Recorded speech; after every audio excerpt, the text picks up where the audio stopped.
All right, it's time now to take a look at the day's business news with Stephen Carroll. Stephen, you're starting with Apple, which is facing scrutiny over its tax affairs in Ireland. Yeah, that's right. The European Commission has laid out its case against what it argues is illegal state aid given to the technology giant by the Irish government.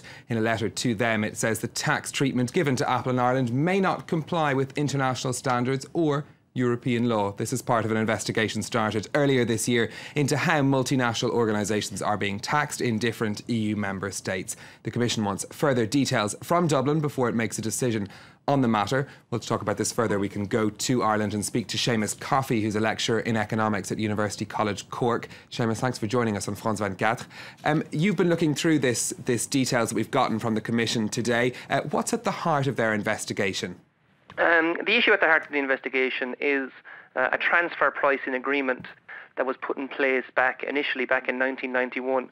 So what transfer pricing does is it essentially allocates profit between different operations of the same company. So Apple has operations right around the world, and each of those operations have to have a certain amount of profit allocated to them. What's at question here is whether the right amount of profit was allocated to the Irish operations. So it's not looking at sort of the overall taxation of Apple. It's just looking very specifically at the amount of profit declared in Ireland and taxed in Ireland.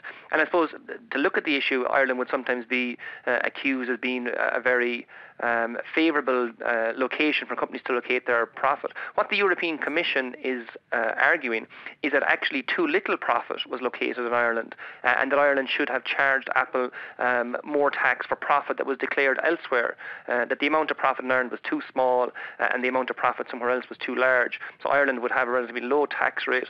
So it perhaps does seem surprising that what would be considered a low tax environment is having a lower amount of profit declared there. But that's essentially what's been looked at here. Well, Apple, of course, argues in all of the response to all of these sort of situations that it pays the right tax in the country according to the law that it exists there. If this argument is ultimately upheld against Apple and against Ireland, what does it mean for them exactly?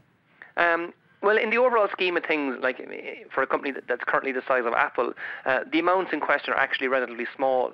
And the issue has related to the amount of costs incurred in Ireland, so the amount of staff here and the amount of capital cost incurred. Apple, as we know, is a massively profitable company, but most of that comes from designing products that people are willing to pay 200, 300, 400, 500 euro to purchase.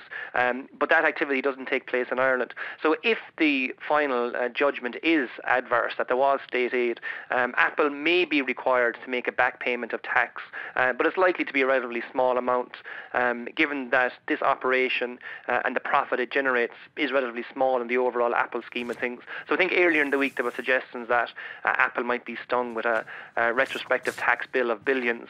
I couldn't see it running to any more than in the low millions. OK, Seamus Coffey in University College Cork, thank you for joining us on that. Stephen, let's come back now to France, where the government has been given some stark new economic figures to digest. That's right. France's public debt has for the first time passed the €2 trillion mark. It's a rise of almost 28 billion in the past 3 months, and the increase to over 95% of GDP won't come as much surprise to the French finance ministry, though. Earlier this month, Michel Sapin admitted that France's budget deficit would be 4.4% of GDP this year. That's higher than had been expected. This news comes, though, as ministers are preparing to discuss next year's budget at a meeting on Wednesday. Creating jobs and growth are two priorities the government has outlined. Earlier, I spoke to the head of France's public investment bank, the BPI. He told me how many small businesses are still finding it hard to grow. What's mostly holding them back is two things. First of all, growth is negligible. So it's not a recession. There was no recession in 2012, in 2013. There's no recession in 2014, but there is no wind. So it's just flat. It's not easy to do business in a flat context. And the second negative wind, I would say, contrary wind, contrary force, is the collective psychology of the French people today, which is not favourable to optimism and investment.